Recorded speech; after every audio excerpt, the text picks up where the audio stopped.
ప్రేమగా ఆహ్వానించిన నా శ్రేణి సమాజం తల్లిదందరికీ కూడా, సహోదరులకు, ఆత్మీయ తల్లులకు కూడా నా హృదయపూర్వకమైన వందనాలండి.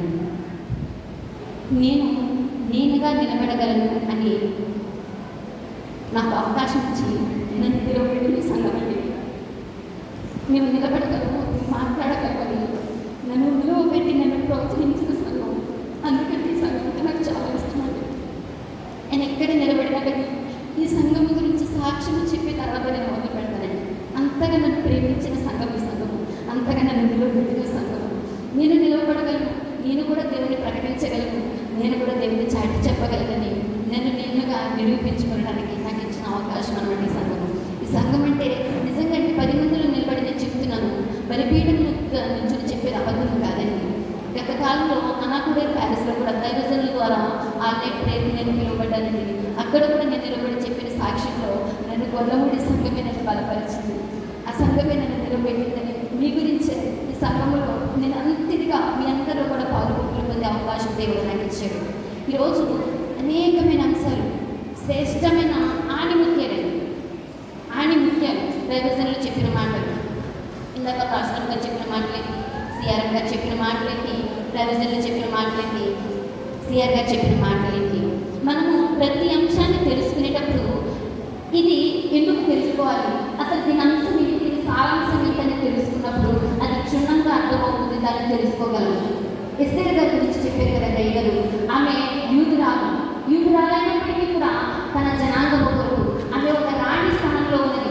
ఇక్కడ మనకు 3 స్త్రీలు కనిపెడుతున్నారు. 3 స్త్రీలు కూడా మొట్టమొదటిగా చూసుకుంటే ఎస్తేర్ గారు, ఆమె ఒక ఉన్నతమైన స్థానంలో రాజుగారు అంటే ఈ రోజుల్లో మనం పరిపాలించే ప్రధానమంత్రి గారి భార్య స్థానంలో మనం ముగించుకుంటే ఆమె కూషు దేశం నుంచి, హిందూ దేశం నుంచి కూషు దేశం వరకు 127 సంవత్సరాలను పరిపాలించే అధిపతికి రాణి, ఒక భార్య. ఆమె ఒక ఉన్నత స్థానంలో ఉంది. ఉన్నత స్థానంలో ఉన్నప్పటికీ కూడా తన జనాంగాన్ని మర్చిపోలేదండి. ఆమె ఉన్నత స్థానంలో ఉంది కూడా నేను రాణి, నాకేంటిలే అని తప్పించుకోవడానికి తన చూడలేదు. తన జనాంగానికి ఆపద అంటే, తన జనాంగానికి కీడు సంభవిస్తుంది అంటే తనను తాను తగ్గించుకుంది. 3 దినములు ఉపవాసం ఉంది. 3 దినములు ఉపవాసం ఉంది. నాతో పాటు మీరు కూడా ఉపవాసం ఉండండి తన జనాంగాన్ని హెచ్చరిస్తూ మనకు బయటపరిచింది. ఈరోజు ఈ 2026 సంవత్సరంలో స్త్రీల ఆదివారంగా ఆరాధిస్తున్న మనం ఇంతవరకు నేర్చుకున్న మాటలు, ఇంతవరకు పరిశుద్ధాత్ముడు మనకు బయటపరిచిన మాటలు, ఏ మాట ద్వారా మనం కట్టుబడుతున్నాం, ఏ మాట మన హృదయాన్ని తాకింది. లూదియా గారి హృదయం అంట అపోస్తలుడైన పౌలు గారు బోధిస్తూ ఉంటే ఆమె అతని మాటలను లక్ష్యం ఇచ్చిందంట. మరి ఈరోజు మనం చూసిన మనము దైవజనులు చెప్పే మాటలను లక్ష్యం ఇచ్చేమా? ఏ మాట మన హృదయాన్ని తాకిందండి? ఏ మాట మన హృదయాన్ని దర్శించింది? ఏ మాట ద్వారా మనం తీర్మానం చేసుకున్నాము? ఎస్తేర్ గారు తీర్మానం చేసుకుంది కదా, తన జనాంగాన్ని రక్షించడం కొరకు తను ఉపవాసం, తను తగ్గించుకుంది, తన జనాంగము కొరకు ప్రార్థన చేసిన రీతిగా మనము కూడా మన సంఘము కొరకు, మన కుటుంబాల కొరకు, మన దేశము కొరకు, మన గ్రామాల కొరకు మనము ఎస్తేర్ గారు అనే ప్రార్థన చేసిన యూదులుగా స్థిరపడాలి. రెండవదిగా చూసుకుంటే ఈమెకి దేశము కొరకు ప్రార్థన చేసింది. రెండవ స్త్రీగా చూసుకుంటే లూదియా గారు తన కుటుంబం కొరకు. ఒకరేమో దేశము కొరకండి, రెండవరెవరు కుటుంబము కొరకు. అయ్యా నేను విశ్వాసం కలగాలని నిలిచితే మీరు నా ఇంటికి రండి. నేను ఎంత ఛాలెంజ్ కావాలండి, ఎంత ధైర్యం కావాలండి. ఈరోజు మనం తెలిసిన మాట చెప్పగలుగుతున్నామా? అయ్యా నేను విశ్వాసం కలగాలని నిలిచితే మీరు నా ఇంటికి రండి.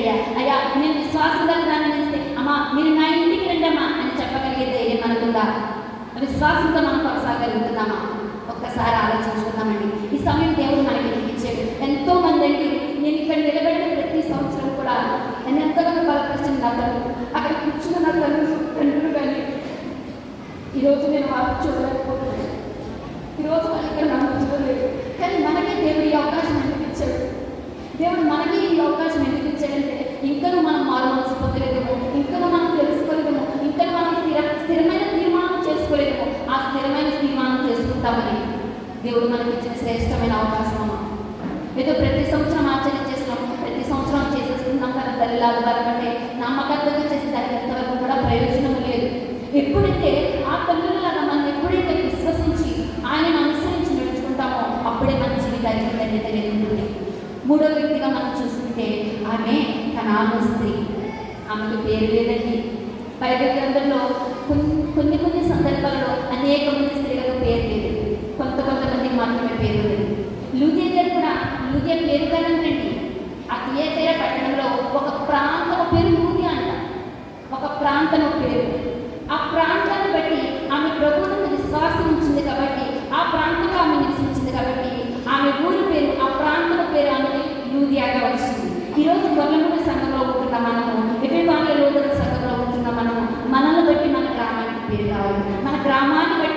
పేరు ఏదైనా కావచ్చు, ఆ నుంచి అమ్మహ వరకు కూడా మన పేరు ఏదైనా కావచ్చు.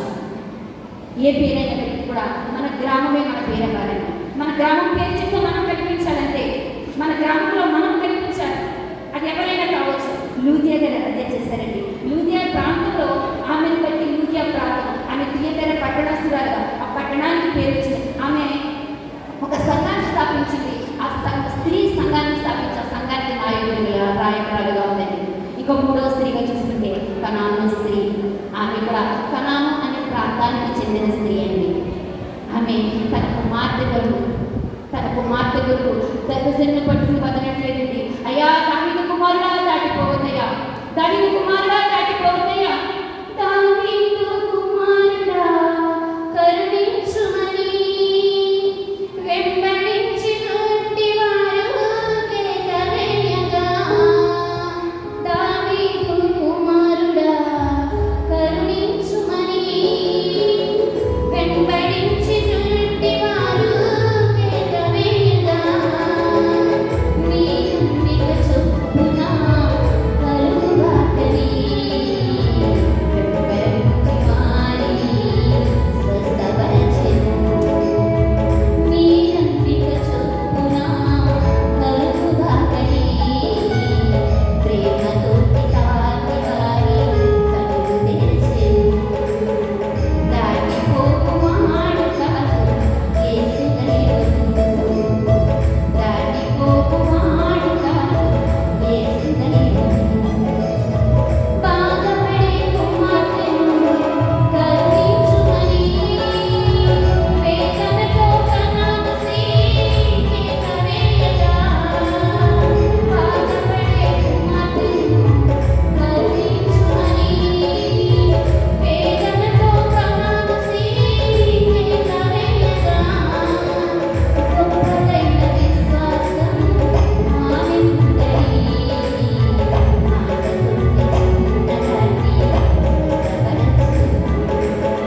గొప్పదైన విశ్వాసం ఆమె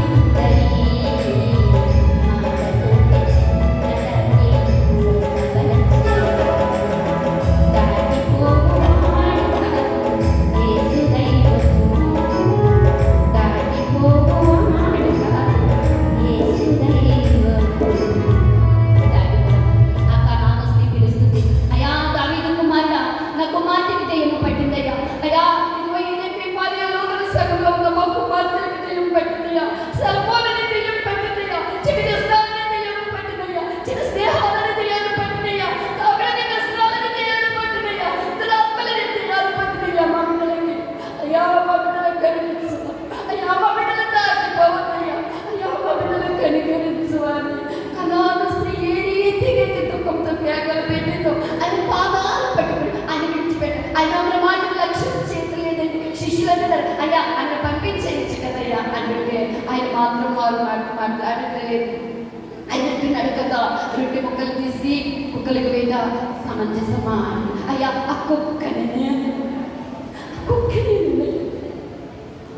అవిశ్వాసం ద్రోహిణి ఎంతగా ఒప్పుకుంటుందంటే తన కుమార్తెకు పట్టిన దైవం వదిలించుకోవడానికి, తన కుమార్తెకు పట్టిన రోగము వదిలించుకోవడానికి. ఈరోజు ఆ కనాను స్త్రీ మనకు ఆదర్శం కావాలంటే, ఈరోజు ఆ కనాను స్త్రీ మనం ఆదర్శంగా చేసుకోవాలి. మన బిడ్డల కొరకు మనం ఆ రీతిగా అతన్ని ఏ రీతిగా గోచాడుతుందో, ఏ రీతిగా అయితే విజ్ఞాపన చేస్తుందో మనం కూడా ఆ కనాను స్త్రీలాగా విజ్ఞాపన చేసేవారిగా ఉండాలి. ముగ్గురు స్త్రీల గురించి అనేక రీతిలుగా పరిశుద్ధాత్మ దేవుడి ఉదయకాల సమయంలో మనతో మాట్లాడాడు. ఈ 2026 సంవత్సరంలో దైవజనుల నోట మంచి ముఖ్యమైన మాటలండి, అమూల్యమైన శ్రేష్టమైన మాటలు మనకు వినిపించాడు. మరొక సమయం మనకు వస్తుందో తెలియదు, మరొక సంవత్సరమైన తల్లుల ఆధ్వర్యంలో మనం ప్రవేశిస్తామో లేదో తెలియదు. కానీ సమయం ఉండగానే ఆ కనాను స్త్రీ దాన్ని దాటిపోనివ్వట్లేదు, దేవుని విడిచిపెట్టలేదు, అతన్ని వెళ్ళిపోనివ్వట్లేదు, గోజలాడుతుంది, అతన్ని బట్టి బ్రతుకలాడుతుంది. మనకు కూడా మన బిడ్డల రక్షణ కొరకు, మన సంఘ రక్షణ కొరకు, మన కుటుంబాలు ఆదరింపబడటం కొరకు, మన గ్రామం సంరక్షింపబడటం కొరకు, మన దేశం అంతా సంరక్షింపబడటం కొరకు మనము కూడా ఈ ముగ్గురు స్త్రీలలాగా పట్టుదలకి ప్రార్థన చేసే వారిగా ఉండాలి. అలా ఉండగలగడానికి పరిశుద్ధాత్మ దేవుడు తన కృపా కాపులతో నడిపించిన గాక ఆమె. నాకు ఈ సమయం ఇచ్చిన దైవసేవకులకు సేవ సమాజ వర్గ హృదయపూర్వకమైన వందనాలు.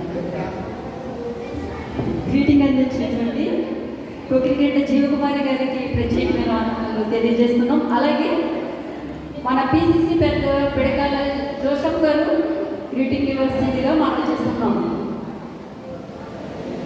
లేనిడగా మన సెక్రటరీ గారు పిడకాల ఎమానియల్ మోజెస్ గారు వచ్చి గ్రీటింగ్ ఇవ్వాల్సిందిగా మనం చేస్తున్నాం.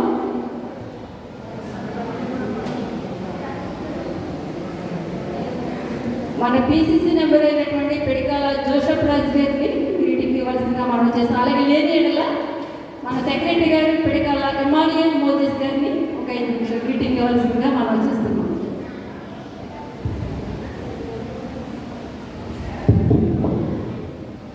యేసుక్రీస్తుకి మహిమ కలుగును గాక.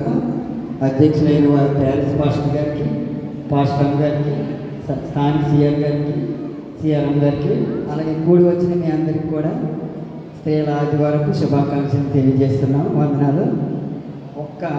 ఒక్క వచ్చినమండి మన పాస్టర్ గారు, సిఆర్ గారు, సిఆర్ఎం గారు, పాస్టర్ గారు కూడా మంచి మంచి సందేశాలు ఇచ్చారు. అంశం బట్టి నేను కొంచెం డిఫరెంట్గా ఒక్క వాక్యం చెప్తాను, ఏమైనా తప్పు ఉంటే క్షమించండి.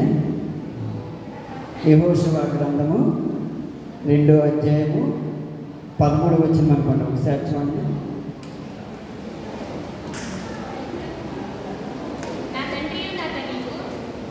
అది చదవండి.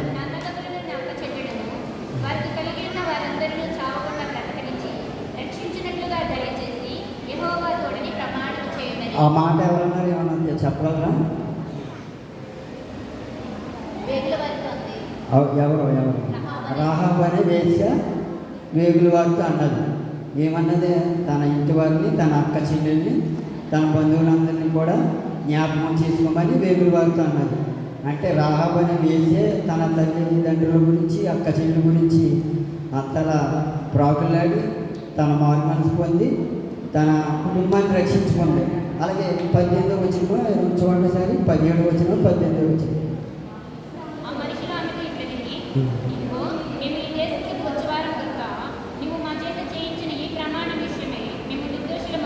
పదిహేడు